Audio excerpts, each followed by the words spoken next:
What does it take to turn a good idea into a great-looking sweater? This great-looking sweater, for instance.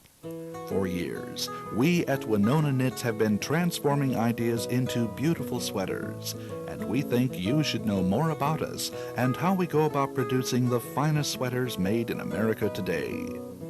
To get a better picture of what we do here at Winona Knits, let's follow a sweater. This sweater, from conception to customer. A few years ago, Winona Knits became the official apparel sponsor for the American Birkebeiner Ski Race.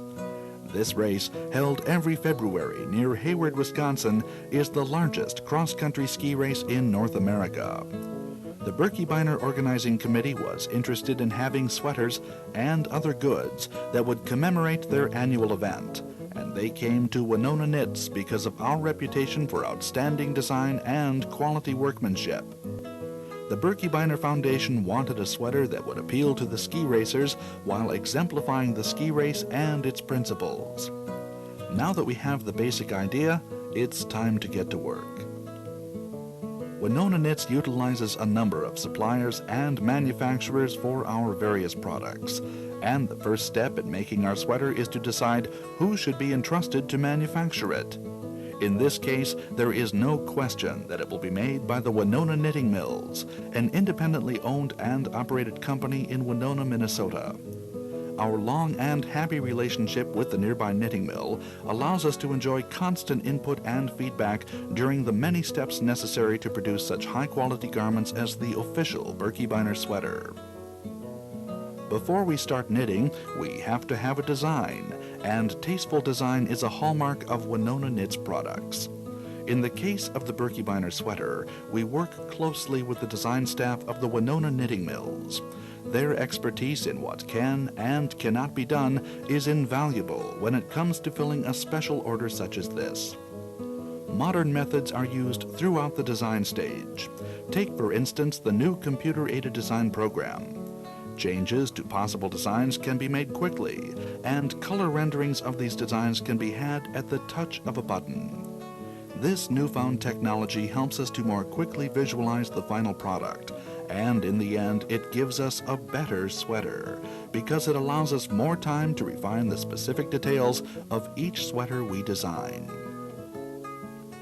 After the sweater has gone through the design stage, some prototypes are made up so that both the mill and the buyer will have a clear idea of what the final product will look like. Some of the prototypes are sent to the buyer, while the others are kept by the mill as a reference. These prototypes are often made up in different color combinations, so the buyer will have a choice in the appearance of the completed garment. When the sweater's design and color scheme have been approved by all concerned, it's time to order the appropriate labels and yarn. We chose cotton yarn for our Birkebeiner sweater because of its comfort and its easy maintenance. Also, our sweater will use American spun yarn and American-made labels so that we can be sure of their quality, durability, and availability.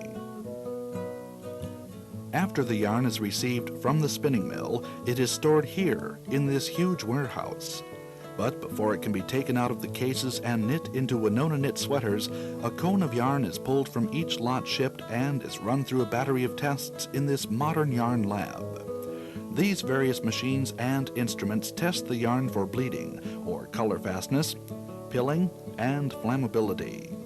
The friction of the yarn is determined so we are sure the sweater will drape evenly over the wearer's body and not bind due to uneven friction in the fabric.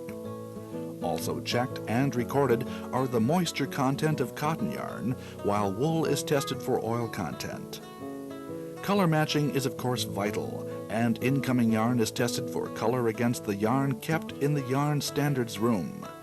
This colorful room stores a sample of the yarns being used in current projects, and if the incoming yarn does not match perfectly with the standardized colors found here, it will not be used in a Winona Knit sweater. More yarn is rejected for inconsistent color than for any other reason.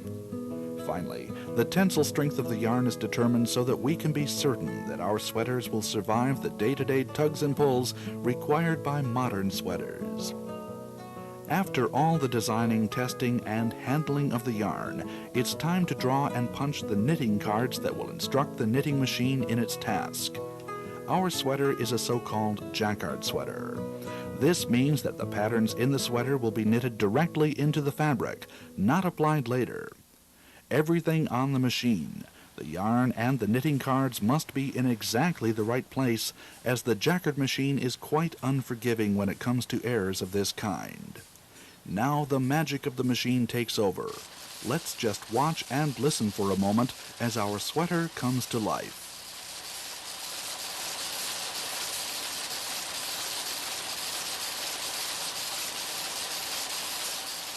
The jacquard knitting machines use these long closed-loop cards to instruct them to knit the right color yarn into exactly the right spot.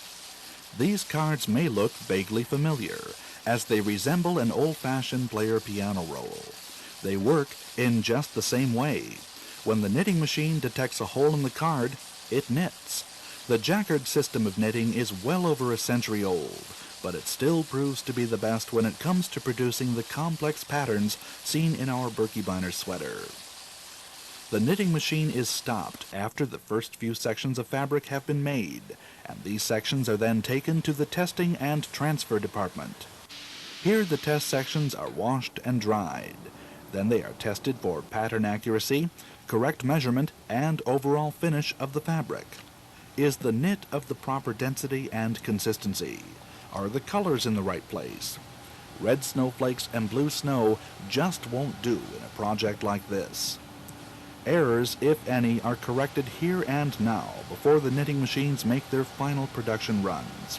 Everything, with the exception of buttons and yarn, is tested in the testing and transfer department. After the fabric has been knitted and checked, it gets sent over to the laundry. Wash day is every day when you're making sweaters, and these large machines can easily handle the thousands of pounds of fabric that go through them daily. The washing is electronically controlled, so that we can be sure the fabric will emerge from this ordeal with the right feel and texture. After it's washed, the fabric is placed in these huge dryers and is carefully and evenly dried. Once dry, the fabric is separated and bundled for its trip to the ripping and steaming room. Ripping sounds like a disastrous thing to do to freshly knit fabric, but it is not what you might think. As the knitted fabric emerges from the knitting machines, it is actually in the form of one long tube. Ripping reduces this long tube into much shorter tubes. Ripping turns out to be the removal of a nylon cord that separates the individual parts of the sweater as they come out of the knitting machine. Removing the nylon cord breaks the fabric down into smaller, more easily handled sections. Once ripped, the fabric is steamed on these steaming tables to predetermined specifications. Steaming is done at this time so that the cutters will have a uniform piece of fabric to work with. Steaming is hot work, and the people who work at the steaming tables more than earn their pay.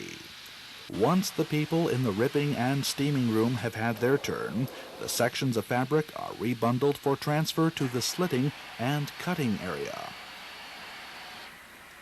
Slitting is the process that opens the short tubes of fabric into flat panels so that they can be separated for the necessary centering and alignment. Then, the slit pieces are stacked into what is called a lay. Using a template and some chalk, the patterns for the sweater parts are drawn onto the topmost piece of fabric. Now the cutter uses this bandsaw to cut out dozens of sweater parts from the lay. After this crucial step has taken place, the pieces are hand-trimmed for the proper sizing and tension. Once the pieces are properly shaped, they are again put into bundles, and an exact count is made of all the sweater parts.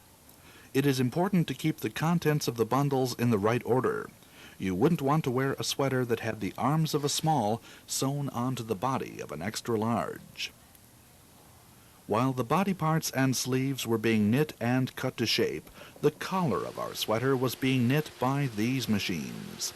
If a Winona knit sweater calls for a pocket or belt, these machines can be set up to handle that task as well. The completed collars are sorted out according to size and placed into the correct bundle so that all the parts of the sweater will be at hand for the next step in the manufacturing process. Now for the most intricate handwork, the actual sewing of the sweaters. Some of these sewers have been making sweaters for decades, and their handwork is one of the reasons that Winona knit sweaters are so eagerly sought after by today's consumer. The sewing of our sweater is a rather involved process, and here is a quick lesson in an art that takes years to perfect.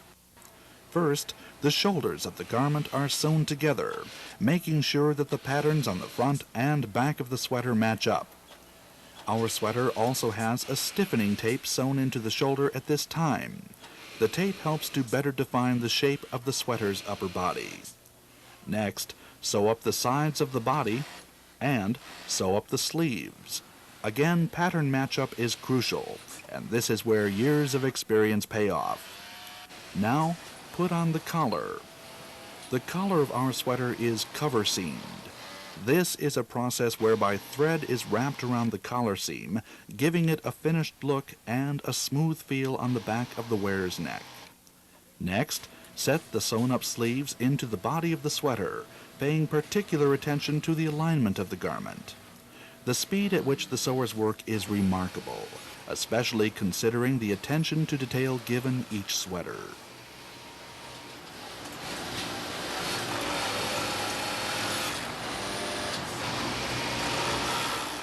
All this handwork is expensive and time-consuming, but it remains the best way to produce the best sweaters made in America today.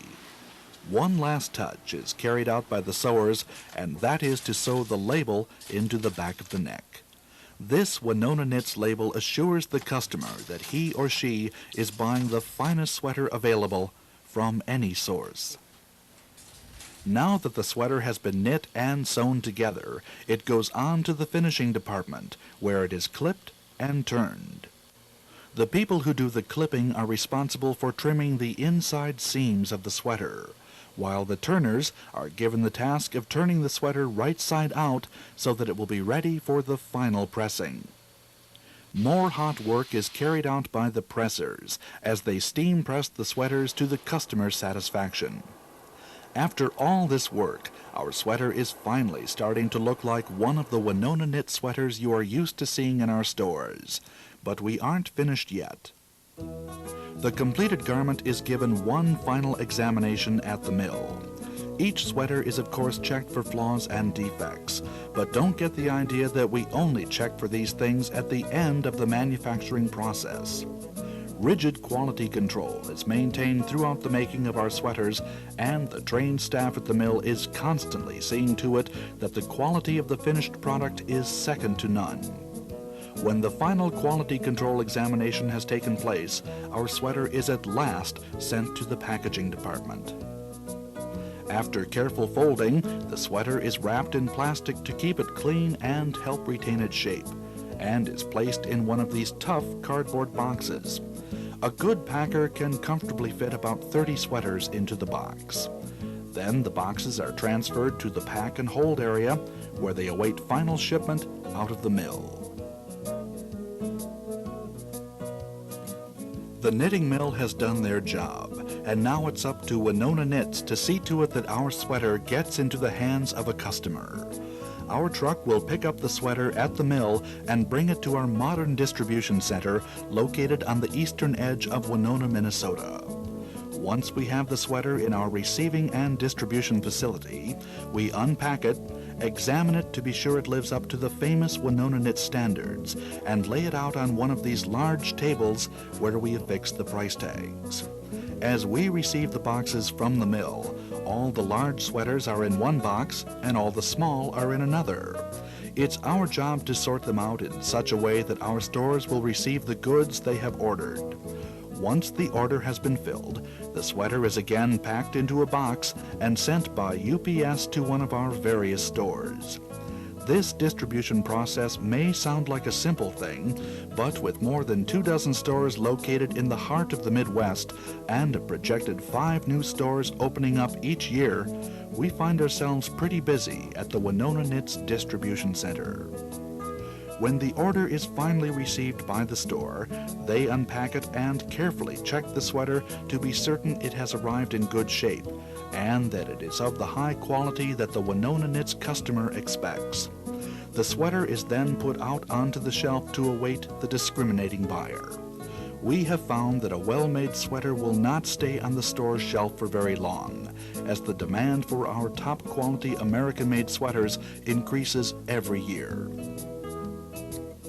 Here is the moment we have all worked so hard for, the moment when our customer makes the decision to purchase the very best sweater their money can buy, a Winona Knit sweater.